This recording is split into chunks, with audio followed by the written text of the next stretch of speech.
The Smartest Giant in Town by Julia Donaldson and Axel Scheffler. George was a giant, the scruffiest giant in town. He always wore the same pair of old brown sandals and the same old patched-up gown. "I wish I wasn't the scruffiest giant in town," he said sadly.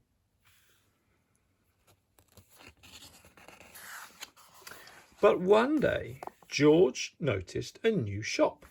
It was full of smart clothes, so he bought a smart shirt, a smart pair of trousers, a smart belt, a smart stripy tie, some smart socks with diamonds up the sides, and a pair of smart shiny shoes. "Now I'm the smartest giant in town," he said proudly. George left his old clothes behind in the shop. He was about to go home when he heard a sound. On the pavement stood a giraffe who was sniffing loudly. "What's the matter?" asked George. "It's my neck," said the giraffe. "It's so very long and so very cold. I wish I had a long warm scarf." "Cheer up," said George, and he took off his stripy tie. "It didn't match my socks anyway," he said, as he wound it round and round the giraffe's neck. It made a wonderful scarf. "Thank you," said the giraffe. As George strode towards home, he sang to himself, "My tie is a scarf for a cold giraffe, but look me up and down. I'm the smartest giant in town." George came to a river. On a boat stood a goat who was bleating loudly. "What's the matter?" asked George. "It's my sail," said the goat. "It blew away in a storm. I wish I had a strong new sail for my boat." "Cheer up," said George, and he took off his new white shirt. "It kept coming untucked anyway," he said, as he tied it to the mast of the goat's boat. It made a magnificent sail. "Thank you," said the goat. George strode on, singing to himself, "My tie is a scarf for a cold giraffe, my shirt's on a boat as a sail for a goat, but look me up and down, I'm the smartest giant in town." George came to a tiny, ruined house. Beside the house stood a white mouse with lots of baby mice. They were all squeaking. "What's the matter?" asked George. "It's our house," squeaked the mother mouse. "It burned down and now we have nowhere to live. I wish we had a nice new house." "Cheer up," said George, and he took off one of his shiny shoes. "It was giving me blisters anyway," he said, as the mouse and her babies scrambled inside. The shoe made a perfect home for them. "Thank you," they squeaked.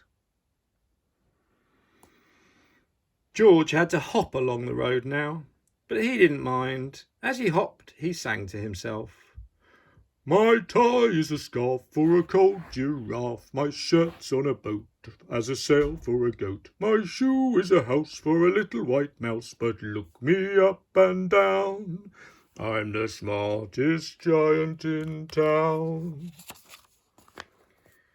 George came to a campsite. Beside a tent stood a fox who was crying. "What's the matter?" asked George. "It's my sleeping bag," said the fox. "I dropped it in a puddle. I wish I had a warm, dry sleeping bag." "Cheer up," said George, and he took off one of his socks with the diamonds up the sides. "It was tickling my toes anyway," he said, as the fox snuggled into it. It made a very fine sleeping bag. "Thank you," said the fox. George hopped on, singing to himself, My tie is a scarf for a cold giraffe, my shirt's on a boat is a sail for a goat, my shoe is a house for a little white mouse, one of my socks is a bed for a fox, but look me up and down, I'm the smartest giant in town. George came to a big squelchy bog. Beside the bog stood a dog who was howling. "What's the matter?" asked George. "It's this bog," said the dog. "I need to get across, but I keep getting stuck in the mud.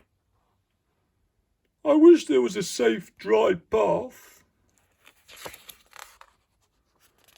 "Cheer up," said George, and he took off his smart new belt. "It was squashing my tummy anyway," he said, as he laid it down over the bog. It made an excellent path. "Thank you," said the dog. The wind started to blow, but George didn't mind. He hopped on, singing to himself, "My tie is a scarf for a cold giraffe, my shirt's on a boat is a sail for a goat, my shoe is a house for a little white mouse, one of my socks is a bed for a fox, my belt helped a dog who was crossing a bog, but my trousers are falling down. I'm the coldest giant in town." Suddenly George felt sad and shivery and not at all smart. He stood on one foot and thought, "I'll have to go back to the shop and buy some more clothes," he decided. He turned round and hopped all the way back to the shop. But when he got there, it was closed. "Oh no!" cried George. He sank down onto the doorstep and a tear ran down his nose. He felt as sad as all the animals he had met on his way home. Then, out of the corner of his eye, he saw a bag with something familiar poking out of the top. George took a closer look. "My gown!" he yelled. "My dear old gown and sandals!" George put them on. They felt wonderfully comfortable. "I'm the cosiest giant in town," he cried, and he danced back home along the road. Outside his front door stood all the animals he had helped. They were carrying an enormous present. "Come on, George," they said. "Open it." George untied the ribbon. Inside was a beautiful gold paper crown and a card. "Look inside the card, George," said the animals.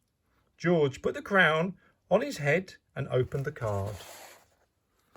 Inside it said, "You gave your scarf to a cold giraffe, your shirt's on a boat as a sail for a goat, your shoe is a house for a little white mouse, one of your socks is a bed for a fox, your belt helped a dog who was crossing a bog, so here is a very fine crown to go with the sandals and gown of the kindest giant in town."